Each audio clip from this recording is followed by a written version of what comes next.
데살로니가 전서. 이 책은 바울의 서신 중 가장 먼저 기록된 서신으로 추정되며 배경 이야기는 사도행전에서 찾아볼 수 있습니다. 고대 그리스 도시인 데살로니가는 바울과 그의 동역자 실라가 방문했던 곳인데요. 그들이 그곳에서 예수님에 대한 복음을 전한 지 단 한 달 만에 많은 유대인과 그리스인들이 예수님께 충성을 바치게 됩니다. 그래서 그들은 이곳에 최초의 교회 공동체를 개척하게 되었죠. 그런데 문제가 발생했습니다. 바울이 부활하신 예수님을 세상의 진정한 주로 선포하자 의심을 사게 된 것인데요. 데살로니가 그리스도인들은 예수님이라는 다른 왕의 존재를 선언함으로써 결국 로마 황제 시저를 거역했다는 혐의를 받게 되었습니다. 이로 인해 박해가 너무 심해지자 바울과 실라는 급기야 그 도시로부터 피신할 수밖에 없었습니다. 그곳의 교인들을 너무도 사랑했던 이들에게는 고통스러운 일이었죠. 그래서 바울은 디모데로부터 데살로니가 교인들이 무사한 것은 물론이고 이처럼 극심한 박해 속에서도 잘 성장하고 있다는 보고를 듣고 나서 그들과 다시 연락을 취하려는 목적으로 이 서신을 쓰게 되었습니다. 그는 이 서신을 두 개의 주요 부분으로 구성했는데요. 전반부에서는 예수님에 대한 그들의 신실함을 칭찬하고 후반부에서는 예수님을 따르는 자들로서 계속 성장하기를 도전합니다. 그리고 이 두 부분은 세 개의 기도로 둘러싸여 있는데 서신의 도입부는 감사의 기도로 시작됩니다. 그리고 두 부분은 하나의 기도를 통해 연결되고 종결부의 마지막 기도로 서신 전체가 마무리됩니다. 참 아름다운 구성이죠. 바울은 데살로니가 교인들이 박해에도 불구하고 보인 믿음과 사랑의 수고와 예수님에 대한 소망으로 인해 하나님께 감사드리며 기뻐합니다. 이어서 그는 우상 숭배자요 다신론자였던 그들이 회심한 이야기를 꺼냅니다. 그들의 문화에는 그리스와 로마 신들을 숭배하는 제도와 관습이 삶의 모든 영역에 속속들이 침투해 있었는데요. 바울은 그들이 어떻게 우상들을 버리고 돌아와서 살아계신 참 하나님을 섬기며 이제는 하나님의 아들이 하늘로부터 오실 것을 기다리고 있는지 이야기합니다. 데살로니가 같은 도시에서 창조주이신 이스라엘의 하나님과 왕이신 예수님께 충성하기로 결심하는 것은 이웃으로부터의 소외와 가족의 적대라는 대가를 요구했습니다. 하지만 데살로니가 교인들은 그들을 위해 죽으신 예수님의 놀라운 사랑과 재림에 대한 소망이 그 모든 걸 가치 있게 한다고 믿었죠. 그 후 바울은 데살로니가에서 벌인 사역과 그곳 사람들과 쌓았던 아름다운 우애를 회고하면서 정말 친밀한 은유적 표현을 사용합니다. 그들은 그를 마치 자녀처럼 대했고 그는 그들에게 마치 어머니요 또한 아버지와 같았다고 말이죠. 그는 우리가 하나님의 복음은 물론 우리의 생명까지도 여러분에게 주기를 기뻐한 것은 여러분을 이토록 사랑하기 때문이라고 말하는데요. 여기서 바울은 우리에게 그리스도인 리더십의 본질은 힘과 영향력을 갖는 게 아니라 건강한 인간관계와 겸손한 사랑의 섬김이라는 것을 상기시킵니다. 그는 그들에게 자신이 한 번도 돈을 요구한 적이 없으며 오직 예수님의 이름으로 사랑하고 섬겼다는 것을 기억하라고 합니다.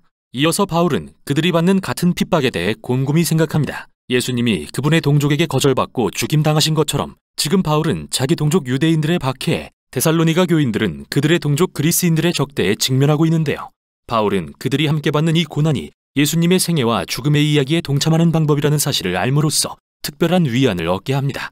그 후 바울은 데살로니가 교인들이 그와 실라가 피신한 뒤 겪었던 역경에 대해 듣고 나서 고뇌했던 자신의 마음을 나눕니다. 그래서 그는 그들을 지원하고 안부를 확인하기 위해 디모데를 보냈고 돌아온 디모데는 그들이 강건하게 견디고 있다는 기쁜 소식을 전했습니다. 그들은 예수님께 신실했고 하나님과 이웃을 향한 사랑이 가득했으며 바울이 그들을 그리워하는 만큼 그를 간절히 보고 싶어 했죠. 이에 바울은 그들의 인내를 위한 기도로 전반부를 마무리합니다. 이 기도의 멋진 점은 그가 후반부에서 언급할 주제들이 미리 소개된다는 건데요. 그는 하나님께서 그들의 사랑을 풍성하게 하시고 거룩함에 흠이 없게 마음을 굳세게 하시며 왕이신 예수님의 재림에 소망을 두게 해주시기를 기도합니다. 서신의 후반부를 시작하면서 바울은 그들에게 예수님의 가르침에 일치하는 삶을 살라고 권면합니다. 이 말은 무엇보다도 진지하게 거룩함과 성적 순결에 힘쓰라는 의미인데요. 주위의 문란하고 성적으로 유해한 문화와는 달리 그들은 예수님의 가르침을 따라서 서로에게 헌신하는 결혼이라는 언약관계의 안식처에서 성의 아름다움과 능력을 경험해야 합니다. 하나님은 성적인 죄악을 심각하게 여기시며 바울은 그것은 사람들과 그들의 존엄성을 더럽히고 파괴한다고 말하죠. 또한 예수님을 따른다는 것은 다른 사람을 사랑하고 섬기는 헌신을 의미합니다. 바울은 그리스도인은 그 도시에서 정말 열심히 일하는 믿음직한 사람으로 알려져야 한다고 가르치는데요. 이는 단지 돈을 버는 게 아니라 자신의 필요를 채우고 필요에 처한 사람들에게도 너그럽게 베풀 수 있도록 재원을 갖추라는 말입니다. 이후 바울은 데살로니가 교인들이 예수님의 재림에 대한 미래의 소망과 관련해 제기했던 여러 질문에 대해 다룹니다. 최근에 데살로니가 교회의 그리스도인 중 몇 명이 아마도 순교를 당해 죽은 것 같습니다. 그래서 친구들과 가족들이 예수님의 재림 때 그들이 어떻게 되는지 궁금해했죠. 그러자 바울은 상실과 슬픔은 존재하지만 죽음조차 그리스도인들을 예수님의 사랑에서 떼어놓을 수 없다는 것을 분명히 합니다. 그분이 왕으로 다시 오실 때 산 사람과 죽은 사람 모두를 그분께로 부르실 것입니다. 바울은 여기서 아주 멋진 이미지를 사용합니다. 당시 로마에 속한 어떤 도시에 황제가 방문하게 되면 그 도시의 사절단이 나와 황제의 도착을 환영했는데 바울은 일반적으로 이를 묘사하는 단어를 써서 왕이신 예수님의 재림에 적용합니다. 예수님 역시 그분의 백성으로 구성된 사절단의 환영을 받으며 오실 것입니다. 그들은 공중에서 주님을 영접해 이 땅으로 호위할 것이며 그분은 이곳에 정의와 평화의 하나님 나라를 세우실 것입니다. 이제 바울은 바로 이 소망이 예수님을 향한 데살로니가 교인들의 신실함의 동기가 되기를 바랍니다. 그래서 그는 황제가 평화와 안보를 제공한다는 저 유명한 로마의 정치적 선전을 조롱합니다. 당연히 로마의 평화란 폭력, 적들의 노예화, 그리고 군사적 점령이라는 방법을 통해 오는 것이었는데요. 바울은 언젠가 예수님이 왕으로 다시 오시는 날 이러한 불의를 대적하실 거라고 경고합니다. 왕이신 예수님을 따르는 자들은 미래의 그날이 이미 여기 임한 것처럼 현재를 살아야 합니다. 인간의 악이 밤처럼 에워싸고 있을지라도 하나님 나라의 빛이 하늘에서와 같이 이 땅에 동트고 있으니 그들은 정신을 차리고 깨어 있어야 합니다.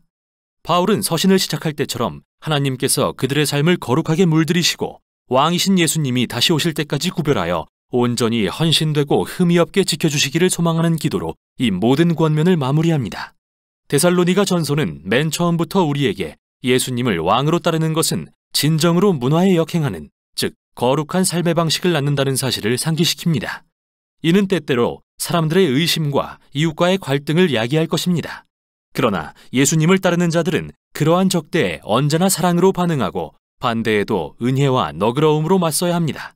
그리고 이러한 삶의 방식의 원동력은 바로 죽음에서 부활하심으로 이미 시작된 예수님의 나라가 장차 오실 거라는 소망입니다. 거룩함, 사랑, 그리고 미래의 소망, 이게 바로 데살로니가 전서가 전하는 내용입니다.